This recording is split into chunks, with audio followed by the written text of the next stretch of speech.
Growing up, I was really more Marvel than DC. We just thought, man, in my block in Brooklyn, DC was kind of corny, and Marvel was hip.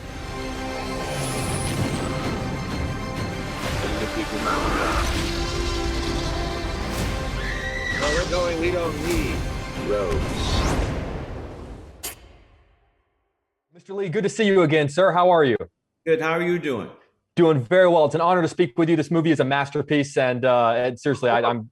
Hold up. What's the temperature in Chicago now? It's a balmy 34 degrees. We're sweating over here. Sweating over here, sir. I have so many questions, so I'm going to jump right into it. One of the things that I love about you as a filmmaker is that you are actively working to help teach the next generation of filmmakers. Obviously, you're a tenured professor at NYU Graduate Film School. What is the most important lesson a student of film could or should learn by watching The Five Bloods?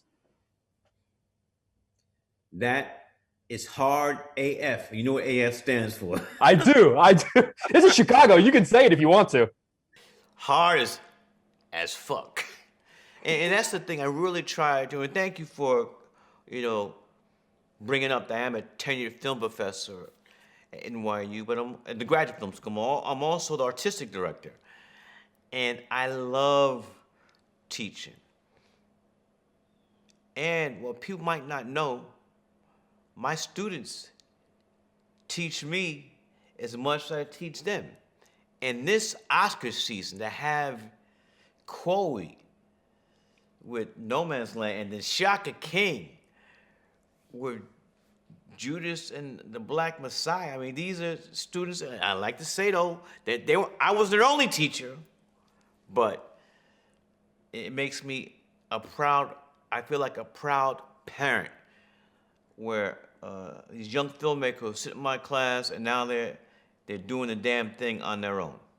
I love that. I love that. Well, speaking of lessons, this summer is, believe it or not, the 30th anniversary of one of my favorite films in your filmography, which is Jungle Fever. What is the lesson that you learned on the set of that film, coming out of that film, around the experience of that film, that maybe was still applicable when you were on set for Da 5 Bloods? I got a quick answer. There's a scene that didn't make the film where Wesley's character goes back to Bensonhurst, Brooklyn. Back then it was Stone Anti-American, to see Annabella's character. And Wesley said, Spike, Flipper will never do this. I said, Wesley, let's just shoot the scene, okay? I know what I'm doing.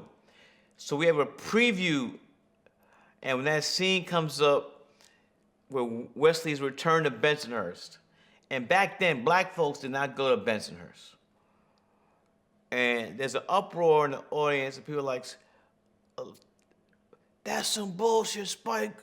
Whoa, that was horrible. That's fake. That's fake. And I called Wesley. I said, Wesley, you were right. Well, that's a good lesson to learn to listen to your. That was a great lesson to learn. And as we wrap up, I know you've said in the past that you would be open to directing a superhero film if the right project came along. I don't know if you heard the news yesterday, but the word is that we are about to get our first Black Superman movie. I actually think Jonathan Majors would be amazing in the role. I was wondering if that was something that was interesting to you, and if you could just maybe talk about sort of the inclusion that we've been seeing in that genre over the past few years between Miles Morales and Black Panther, and now potentially a Black Superman.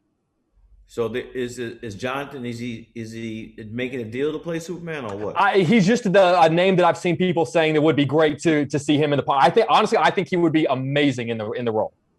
Yes, I think he would be too. Growing up, I was really more Marvel than DC. We just thought, man, in my block in Brooklyn, DC was kind of corny, and Marvel was hipper. So we'll never see Superman, a Spike Lee joint? I've learned, another lesson I learned, never say never. So I learned a few lessons through these decades as a filmmaker.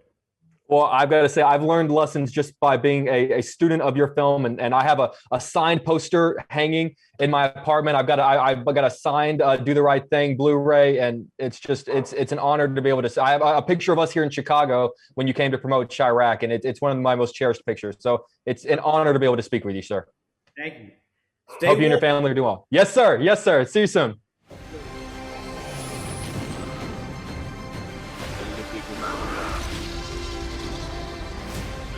Where we're going, we don't need roads.